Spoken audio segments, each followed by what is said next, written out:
Assalamualaikum warahmatullahi wabarakatuh.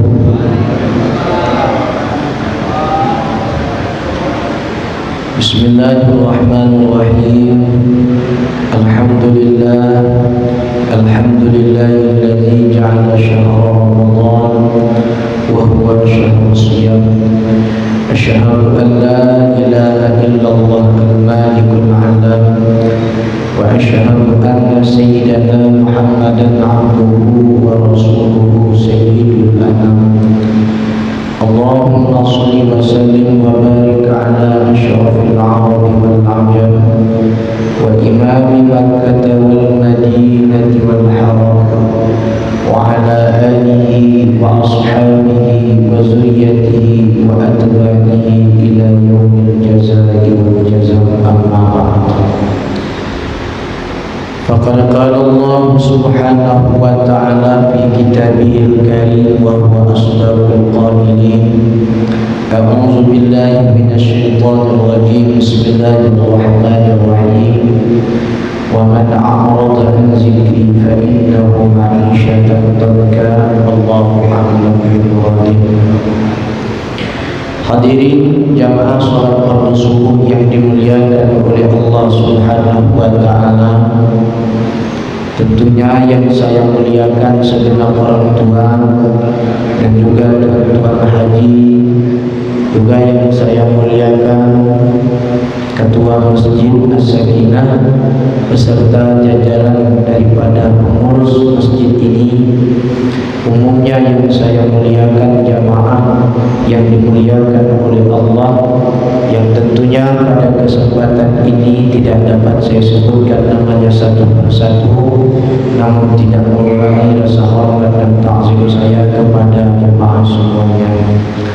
Syukur alhamdulillah, puji dan syukur kita haturkan kepada Allah Subhanahu wa taala, di mana dengan limpahan rahmat, karunia, taufik, hidayah beserta inayahnya kita pada subuh yang berbahagia ini dikumpulkan oleh Allah Subhanahu wa taala di rumah Allah yang penuh berkah ini, pada tempat yang penuh rahmat ini. Mudah-mudahan dengan kita duduk pada tempat yang mulia ini, Allah Subhanahu wa taala memberikan taufik, hidayah beserta inayah dalam hati kita, sehingga langkah-langkah kita ini dimudahkan oleh Allah taala, baik urusan dunia ataupun urusan akhirat. Amin, Allahumma amin.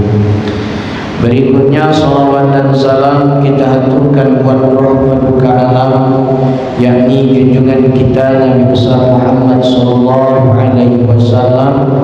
Dengan bersama-sama kita mengucapkan kalimat Allahumma shalli ala sayyidina Muhammad wa ala ali sayyidina Muhammad. Mudah-mudahan dengan kita senantiasa bersalawat kepada beliau, kita mendapatkan syafaat beliau kelak di yaumul qiyamah nanti. Amin ya Allah ya rabbal alamin.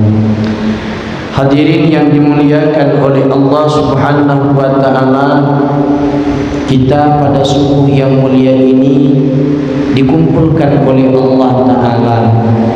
Ini merupakan adalah fadl, anugerah yang Allah berikan kepada kita, di mana pada subuh yang berbahagia ini kita dapat melaksanakan ibadah, mengerjakan sholat subuh berjamaah, kemudian kita duduk di majelis ilmu, lalu keadaan kita ini dalam keadaan beribadah, yakni adalah berpuasa, yang mana diperintahkan oleh Allah Ta'ala kepada kita. Mudah-mudahan ibadah-ibadah yang kita laksanakan pada hari ini Allah Subhanahu wa taala terima, dan Allah Subhanahu wa taala kabulkan segala permintaan kita. Amin, Allahumma amin. Hadirin yang dimuliakan oleh Allah Subhanahu wa taala, bulan suci Ramadan adalah salah satu bulan yang Allah Ta'ala berikan kepada kita, yang mana merupakan bulan yang penuh rahmat, bulan yang penuh berkah, bulan di mana Allah Subhanahu wa taala membukakan pintu-pintu syurga dan Allah taala tutup pintu-pintu neraka. Di mana itulah salah satu kemuliaan dan kehebatan yang terdapat pada bulan suci Ramadan ini. Bulan suci Ramadan yang sebentar lagi, tinggal sekitar 12 hari lagi, pergi berangkat meninggalkan kita.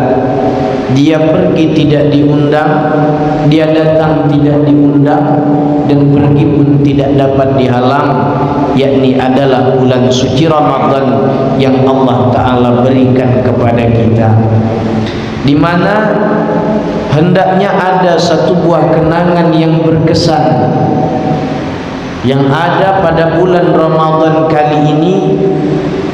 Kenangan yang berkesan itu adalah berupa ibadah, karena kita tidak tahu apakah Ramadan yang berikutnya kita berjumpa, karena kita tidak tahu apakah Ramadan yang berikutnya kita akan berjumpa atau tidak, karena kita tidak tahu.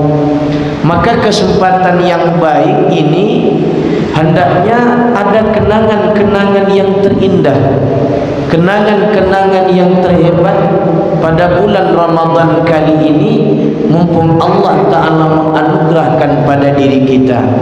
Entah itu kita baca Quran, alhamdulillah Ramadan kali ini aku dapat mengkhatamkan Quran sampai 2-3 kali, atau kita membaca sholawat sebanyak-banyaknya, atau Ramadan kali ini keistimewaan yang kita lakukan itu yang kita jadikan kenangan, kita menjadi hamba yang banyak bersedekah. Yang pada intinya laksanakanlah keindahan-keindahan yang ada pada bulan Ramadan ini dengan kebaikan, agar supaya menjadi kenangan kita setelah kita pergi meninggalkan, setelah Ramadan pergi meninggalkan kita. Hadirin yang dimuliakan oleh Allah Subhanahu wa taala, bulan suci Ramadan ini adalah bulan yang penuh ampunan daripada Allah Subhanahu wa taala. Allah beri ampunannya, Allah Ta'ala buka pintu taubatnya dengan berkat daripada bulan Ramadan ini. Maka ayo kita bersama-sama memasuki gerbang pintu taubat yang sudah Allah Ta'ala buka tersebut, wabil khusus yang ada pada bulan Ramadan ini. Hadirin yang dimuliakan oleh Allah Subhanahu wa ta'ala, karena yang kita harapkan itu adalah agar Allah Subhanahu wa ta'ala menerima taubat kita. Wabil khusus yang ada pada bulan Ramadan ini, hendaknya kita banyak menjadi hamba yang bertaubat kepada Allah Subhanahu wa ta'ala. Jamaah yang dimuliakan oleh Allah Ta'ala, berbicara tentang taubat adalah tentu daripada kita ini yang melakukan taubat, karena kita sadar bahwa diri kita ini adalah hamba yang tidak pernah lepas daripada dosa. Dosa yang dilakukan oleh seorang hamba di atas muka bumi ini dua: dosa kecil, dosa besar. Kalau tidak dosa besar, dosa kecil. Kalau tidak dosa kecil, dosa besar. Dengan kita melakukan dosa besar, hendaknya jangan ada putus asa di dalam kita ini untuk bertaubat kepada Allah. Dan di dalam kita mengerjakan dosa besar, hendaknya jangan ada di dalam diri kita ini menganggap sepele bahwa ini adalah sebatas dosa kecil. Jangan. Karena begini, di dalam Al-Hikam Imam Ibnu Athaillah As-Sakandari menyebutkan yang bunyi artinya begini: tidak ada dosa kecil bila mana kita ini berhadapan dengan keadilan Allah.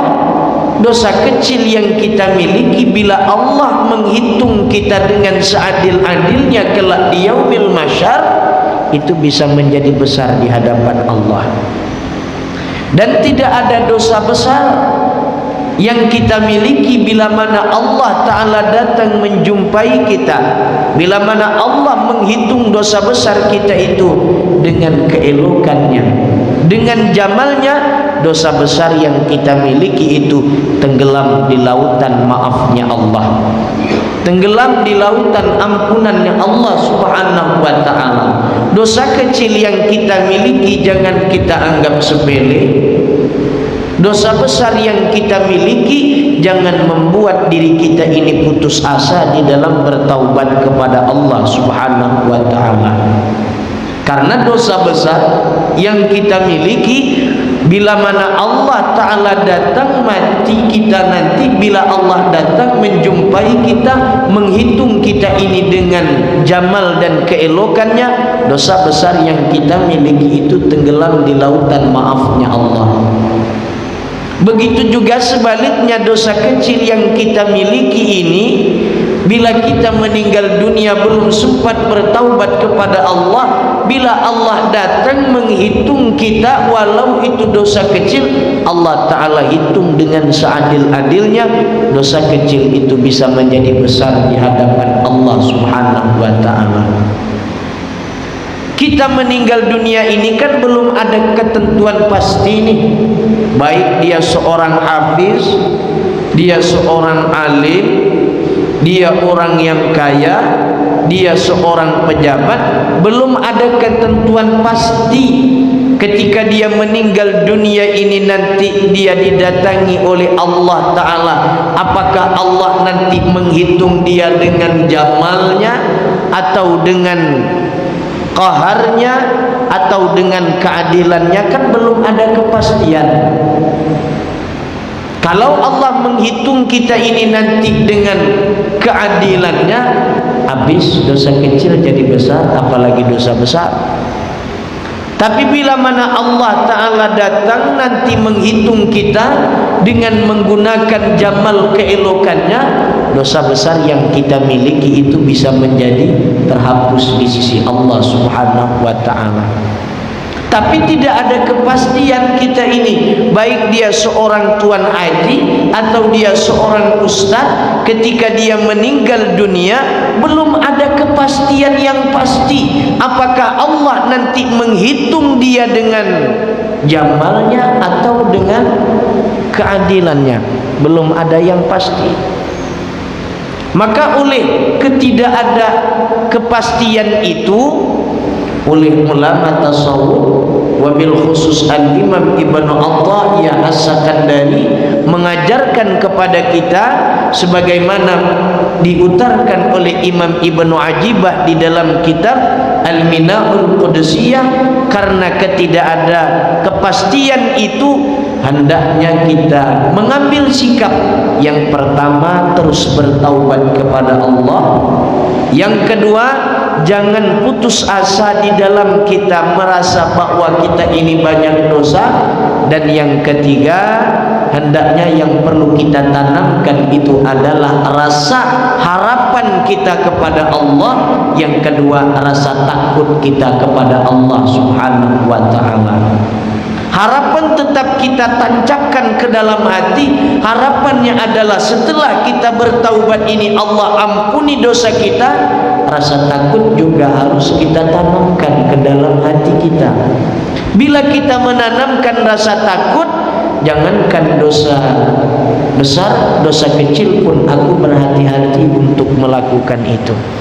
Nah, hadirin yang dimuliakan oleh Allah Ta'ala, karena kita berada pada waktu yang hebat, pada bulan suci Ramadan ini, bulan maghfirah, bulan ampunannya Allah Subhanahu wa Ta'ala, segeralah kita bertaubat dari dosa-dosa yang kita miliki itu. Hadirin yang dimuliakan oleh Allah Subhanahu wa Ta'ala, taubat itu sebagaimana telah dijelaskan oleh para ulama, banyak syarat-syarat taubat. Cuman untuk di dalam kita menjalankan taubat itu, selain kita mengerjakan sholat sunat taubat, dan juga jangan lupa kita membaca astaghfirullahalazim sebanyak-banyaknya. Astaghfirullahalazim itu jangan dianggap enteng. Astaghfirullahalazim itu dalam makna dan hakikat daripada astaghfirullahalazim itu. Kita istighfar itu adalah hamzahnya astaghfirullahnya. Hamzah itu menunjukkan Allah.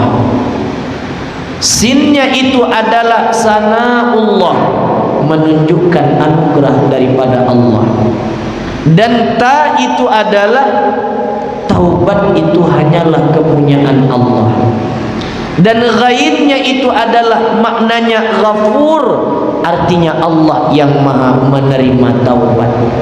Dan adapun ra-nya itu adalah raja, harapan kita kepada Allah Subhanahu wa ta'ala.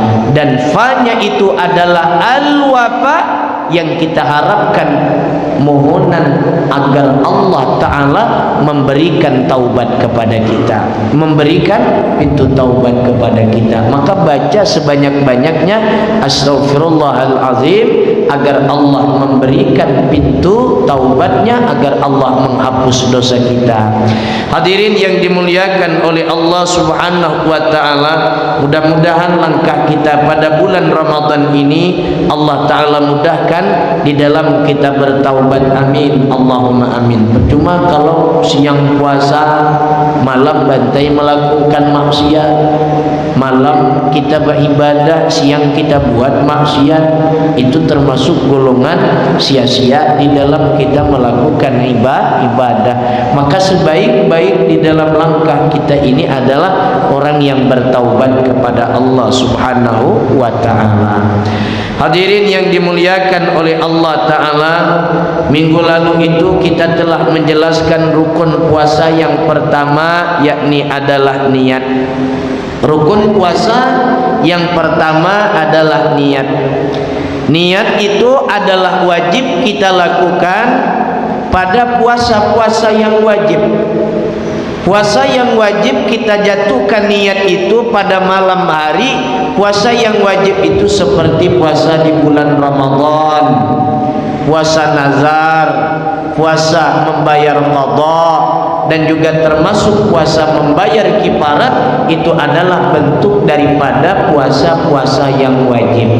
Dan puasa yang wajib ini wajib bagi kita untuk menjatuhkan niatnya itu pada waktu malam sebelum terbit fajar. Beda dengan puasa sunat. Kalau puasa sunat kita menjatuhkan niat itu boleh sebelum tergelincir matahari, dengan kita tidak makan, tidak minum, dan tidak ada hal-hal yang selayaknya bagi orang yang berpuasa yang kita lakukan, belum ada itu. Maka boleh sebelum tergelincir matahari di siang hari kita boleh memasukkan niat, dan kita boleh berniat dengan niat puasa sunat. Itu bedanya. Kalau puasa wajib, wajib kita menjatuhkan niat itu pada waktu malam. Tapi kalau puasa sunat itu boleh kita lakukan niat itu sebelum tergelincir matahari. Contoh sudah kita beri contoh pada minggu lalu itu. Kita contoh seperti hari Senin. Hari Senin kita pergi ke kantor. Sampai ke kantor kita belum ngopi. Kebetulan kita berangkat tadi, kita juga belum ngopi. Sampai di kantor kita tidak ngopi-ngopi, dan kawan pun tidak ada yang nak ngajak kita ngopi. Akhirnya sampailah kita pada waktu yang sebentar lagi matahari ini akan tergelincir. Tanggung dalam hati, lebih baik aku puasa saja. Niat puasa saat itu pada puasa sunat itu dibolehkan. Nah hadirin yang dimuliakan oleh Allah Ta'ala, beda halnya dengan puasa wajib. Kalau puasa wajib itu niatnya mesti pada waktu malam. Hadirin yang dimuliakan oleh Allah Ta'ala, rukun puasa yang kedua adalah meninggalkan perkara yang membatalkan puasa. Yang membatalkan puasa itu ada 11 perkara, ada 11 hal-hal yang dapat membatalkan puasa. Yang pertama, masuknya sesuatu perkara daripada bagian rongga yang terbuka yang menyampaikan ke perut seperti otak, bagian dalam tekak, telinga dan perut dan lain-lainnya. Ada sesuatu ain nih, sesuatu ain daripada dunia ini masuk ke dalam rongga-rongga kita seperti melalui hidung, air masuk melalui telinga, air masuk melalui dubur, itu bisa membatalkan puasa. Jadi satu yang membatalkan puasa itu adalah masuknya sesuatu ain, yang mana sesuatu ain itu masuk ke dalam rongga kita dan sampai ke dalam perut kita, itu dapat membatalkan puasa. Yang kedua yang membatalkan puasa itu disebabkan persetubuhan, yakni melakukan hubungan intim antara suami dan istri yang tidak perlu dijelaskan. Melakukan hubungan itu di siang Ramadan dengan sengaja dia melakukan, maka batal puasa dia dan wajib dia membayar kifarat. Yang wajib membayar kifarat itu apakah istrinya atau suaminya? Yang wajib membayar kifarat itu adalah suaminya. Istrinya tidak wajib membayar kifarat. Dengan kita bersetubuh, dengan kita melakukan hubungan intim di siang Ramadan dengan istri kita, maka itu membatalkan puasa.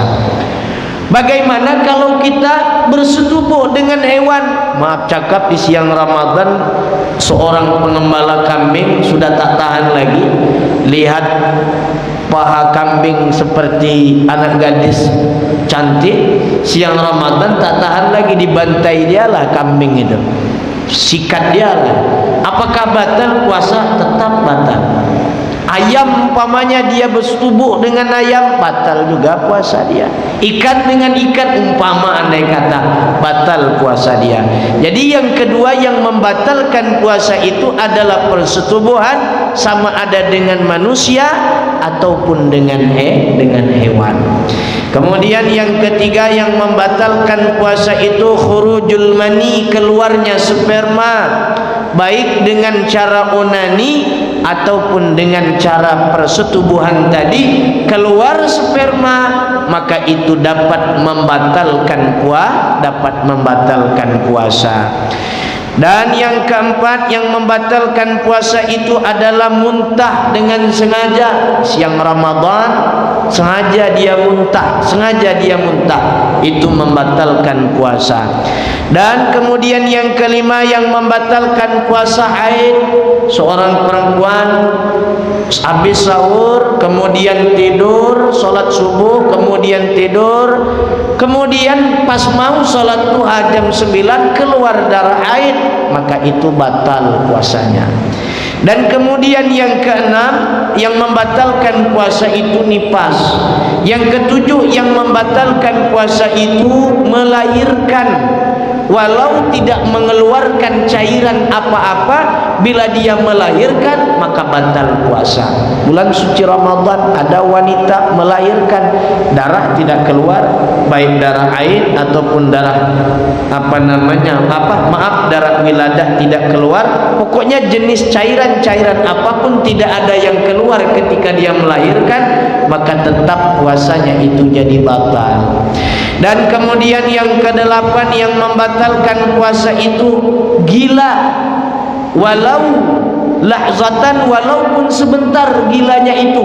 Umpamanya dia nih di siang Ramadan tiba-tiba jadi junun gila, walau sebentar gilanya itu, tetap dihukumi batal puasanya. Dan kemudian yang kesembilan yang membatalkan puasa itu pingsan sepanjang hari. Kalau pingsan setelah hari tak batal puasa. Kalau dia misalkan mulai dari terbit fajar pingsan sampai hampir menjelang waktu berbuka, pingsan sepanjang hari, batal puasanya. Kalau misalkan mulai dari terbit fajar pingsan dia sampai jam 7 setengah hari, itu tidak batal. Kemudian yang 10 yang membatalkan puasa itu adalah mabuk sepanjang hari, baik mabuk laut, mabuk darat, mabuk yang sengaja ataupun tidak disengaja. Sepanjang hari dia mengalami mabuk, itu membatalkan puasa.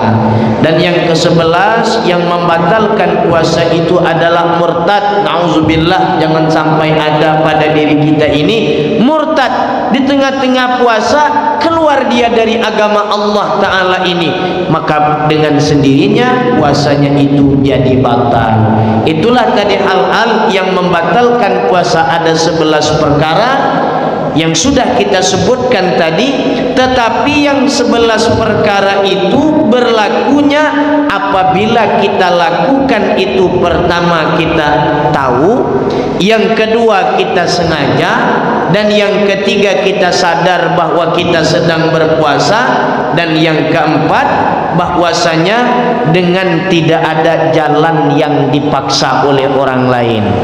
Kalau misalkan di siang Ramadan kita nih contoh bersetubuh dengan istri kita, kita tidak sadar bahwa kita ini sedang puasa, lupa kita, bersetubuhlah kita di siang Ramadan dengan istri kita, maka itu tidak membatalkan puasa karena kita terlupa. Di siang Ramadan makan, mulai betul makan sampai kenyang, kenyang. Pas sudah itu baru sadar dia, bahwa aku ini sedang puasa. Itu tidak membatalkan puasa.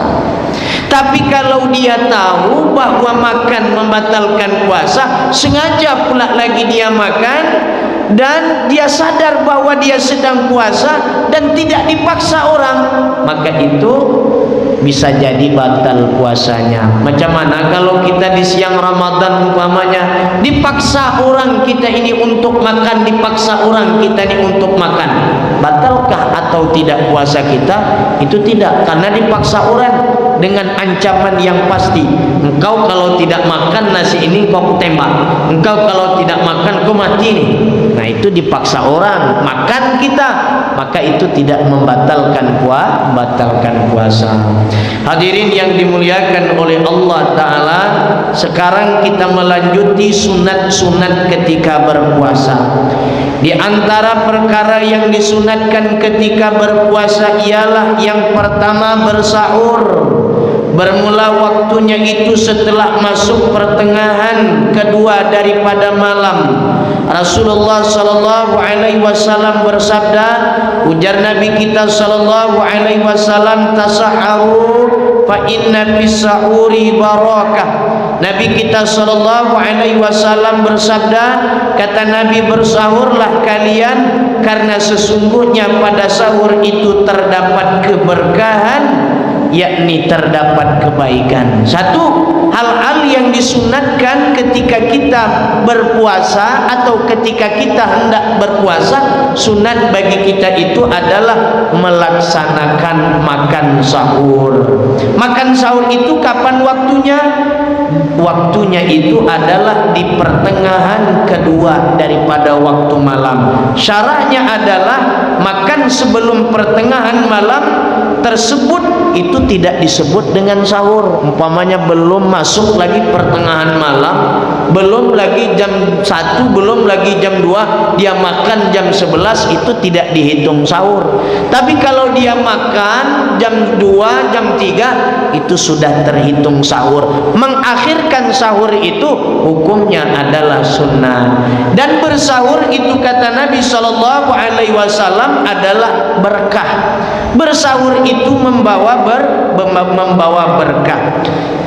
Maksud membawa berkah di sini adalah yang disebut dengan sahur membawa berkah. Ada beberapa pandangan para ulama.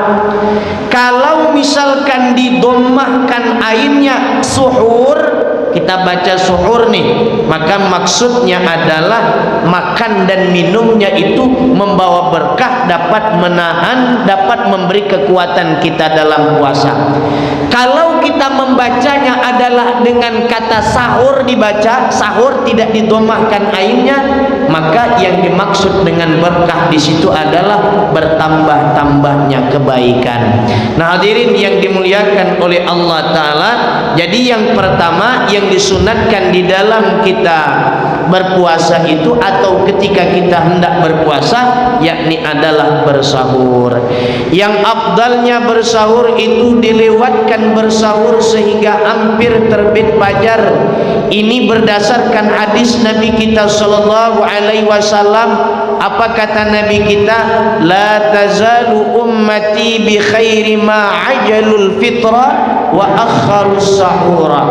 Yang artinya senantiasalah umatku di dalam kebaikan sebagaimana mereka itu mempercepatkan berbuka dan mengakhirkan sahur. Bersegera kita di dalam berbuka itu dianjurkan. Jangan pula mentang-mentang kita bersegera dalam berbuka, matahari belum tenggelam kita langsung makan, itu tidak sah, itu tak boleh juga, itu bisa batal puasa. Dan jangan pula mentang-mentang kita ini sebentar lagi mau subuh lalu kita makan, juga tidak begitu. Akhirkan sahur, pandailah kita mengagak dan percepatkanlah berbuka. Itu yang diajarkan oleh Nabi kita sallallahu alaihi wasallam. Jadi satu yang disunatkan bagi kita sedang berpuasa itu atau kita hendak melakukan puasa, yakni adalah bersahur. Dan jangan anggap enteng, di dalam sahur itu terdapat keberkahan. Apa keberkahannya? Adalah banyak keberkahannya, bisa menambah kekuatan di dalam kita berpuasa. Kalau sahur itu dibaca suhur, kalau sahur itu dibaca sahur, itu menambahkan keberkahan pada sifat-sifat pahala, sifat-sifat ibadah, dan membawa kebaikan. Nah, hadirin yang dimuliakan oleh Allah Ta'ala, demikianlah pengajian kita pada subuh yang mulia ini. InsyaAllah minggu depan kita masih melanjuti hal-hal yang disunatkan di dalam kita berpuasa. Jadi kesimpulannya bahwasanya kita sudah menjelaskan tadi hal-hal yang membatalkan puasa. Ada 11 macam yang membatalkan puasa. Nah, itulah tadi yang kita jelaskan. Mudah-mudahan dapat kita amalkan, wabil khusus bagi saya pribadi dan juga bagi kita semua. Dan mudah-mudahan bulan Ramadan ini dapat kita jadikan sarana sebagai menjadi hamba yang senantiasa bertaubat kepada Allah Subhanahu wa Ta'ala. Amin, Allahumma amin. Mudah-mudahan kita diampuni oleh Allah Ta'ala dosa kita, dan mudah-mudahan anak cucu kita dijadikan anak cucu yang soleh dan solehah. Keluarga kita, ayah dan emak kita, orang-orang tua kita dijaga oleh Allah Ta'ala. Amin, Allahumma amin. Al-Fatihah. A'udzu billahi minasyaitonir rajim. Bismillahirrahmanirrahim. Alhamdulillahi rabbil alamin, arrahmanir rahim, maliki yaumiddin. Iyyaka na'budu wa iyyaka nasta'in. Ihdinas siratal mustaqim. Siratal ladzina an'amta 'alaihim ghairil maghdubi 'alaihim waladdallin. Amin ya Allah, amin ya Rahman, amin ya Rahim, amin ya mujibas sa'ilin. Ilahana, ilahana, ilahana, waqafas sa'iluna bibabik, wazal fuqara'u bijanabik, wa waqafat sabinatul masakini ila sa'ili bahri karamik.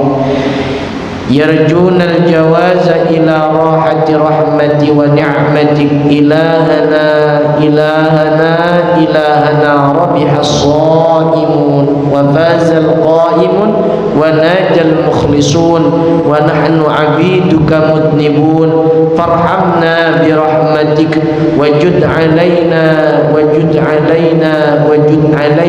بفضلك ومنتك واغفر لنا أجمعين برحمتك يا أرحم الراحمين اللهم إنك عفو كريم تحب العفو فاعف عنا يا كريم ربنا آتنا في الدنيا حسنة وفي الآخرة حسنة وقنا عذاب النار سبحان ربك رب العزة عما يصفون وسلام على المرسلين والحمد لله رب العالمين تقبل الله منكم.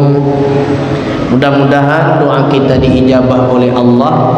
Terakhir sebelum saya tutup dengan salam, bulan Ramadan ini amalan yang paling baik saya dapat ijazah dari seorang guru di Jawa Barat. Amalan yang jangan kita tinggalkan itu dari sekalian banyak amalan, tasbih yang selalu kita baca habis salat witir. Subhanal malikil quddus, subhanal malikil quddus, subhanal malikil quddus, Subuhun Qudusun Rabbuna wa Rabbul Malaikati Warruh, atau Subuhun Qudusun Rabbuna wa Rabbul Malaikati Warruh, Jallatas Samawati wal Ardi wal Jabarut wa ta'arati bil Qudrati wa ibaratil Maut, Subhanallah walhamdulillah wa la ilaha illallah wallahu akbar. Itu tasbih yang dibaca oleh seorang malaikat, yang mana malaikat ini memiliki 4 wajahnya, lalu bertasbih kepada Allah Ta'ala.